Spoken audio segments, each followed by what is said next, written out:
illegal migrants were charged with shooting an off-duty police officer in New York during a robbery attempt. You're seeing that attempt right there on your screen now. Joining us now to talk more is Leigh O'Neill. She's the Chief of Staff for the Center for Litigation. She's also a senior legal strategy attorney at the America First Policy Institute. Nice to see you. Thanks for joining us today. Thank you for having me. Look, if we can, let's start with Alligator Alcatraz and hundreds of illegal migrants already being flown out of the country. Governor DeSantis explaining a bit more about why this facility, he says, is so ideal. Listen. You know, this was never intended to be something where people are just held and we just kind of twiddle our thumbs. The whole purpose is to make this be a place that can facilitate increased frequency and numbers of deportations of illegal aliens, and that is the goal.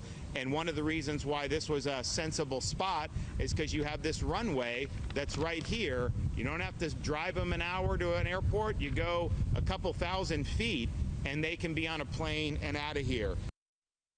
Yeah, for these illegal immigrants who are here right now, to get them out, but also potentially for a deterrent, too, for further illegal immigrants from even wanting to come here. Is this an effective place in your eyes, or are there better ways to do it? Absolutely. The Biden administration literally created a state of emergency in our country by allowing hundreds of thousands and millions of illegal immigrants to enter the country and to remain here. And so, of course, a facility like this is absolutely necessary to protect the American people and remove the immigrants who do not belong here. Well, Kevin Guthrie, who's Florida's emergency management director, said this about how the migrants detained in Alligator Alcatraz are being treated. Listen. Our on-site services include hot meal service 3 times a day, not gray turkey, by the way, full medical care, including 24/7 clinic and pharmacy, indoor and outdoor recreational space, laundry, legal, and clergy services, air-conditioned detention housing units. Again, I've said in the past, and I'll say again, either meet or exceed the higher standard, whatever that is, whether it's Florida standard or national standard, we meet or exceed the higher standard. Critics paint an entirely different picture, as we know. He makes it seem like this is a low-tier resort over a prison. Who has the accurate description? Who's right? I absolutely believe him. I mean, it's very clear that the people in Florida are doing a great job to maintain this facility under very great conditions for these immigrants.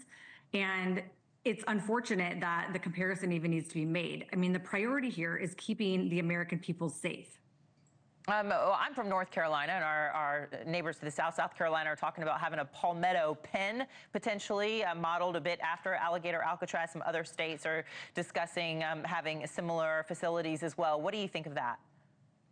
I think that this administration is going to do whatever is necessary and working alongside their partners in the different states to make sure that illegal immigrants are removed from this country, that they're detained and they're removed as soon as possible.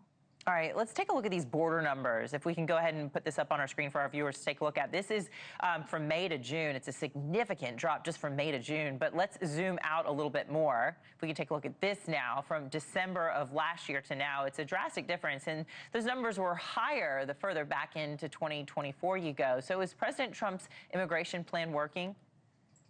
Absolutely. And it's astounding. I mean, we literally listened for years while we were being told by the Biden administration that nothing can be done about this, that the immigration problem cannot be solved. We are seeing in real time since day one that President Trump took the office again, that was nonsense. And they are doing a fantastic job owning up on that campaign promise. If we can, let's switch gears just a bit here. Let's talk about those 2 illegal migrants charged with shooting an off-duty Border Patrol officer. This is leading to federal officials calling for harsher crackdowns in sanctuary cities. And earlier today, our Laura Ingle spoke to Art Del Cueto, and this is what he had to say about sanctuary cities. The numbers at the border are now down, but now the focus has shifted and continues to shift to the individuals that have been in the country illegally, to individuals that circumvented our immigration laws. Now those individuals are being arrested and making sure they're brought to justice. But we also now have to have another step, and that is talk to these sanctuary cities. And if they don't want to help, that's fine. If they don't want to help, that's their law. That's what their constituents are asking for from their leadership. But they need to get out of the way and allow the federal government to do the job that they're trained and know how to do. And the Trump administration is suing New York City over their sanctuary city policy. Should the federal government be trying to change states' and cities' policies when it comes to immigration? What's an effective way to get the two to work together? The simple fact is that time and time again, New York City has implemented these sanctuary laws and measures that infringe and impede the ability of the immigration officials to do their job. And every time they do that, they are putting criminals ahead of American citizens, and they are jeopardizing the ability of the federal immigration officials to keep American citizens safe. And the Constitution does not care that cities have created these sanctuary measures and laws that are passed. The Constitution is very clear that federal immigration law is governed and dealt with by federal immigration authorities. All right, Leigh O'Neill, you're the Chief of Staff for the Center for Litigation and Senior Legal Strategy Attorney at the America First Policy Institute. Thank you so much for your time today. Thank you. On to this in Texas now.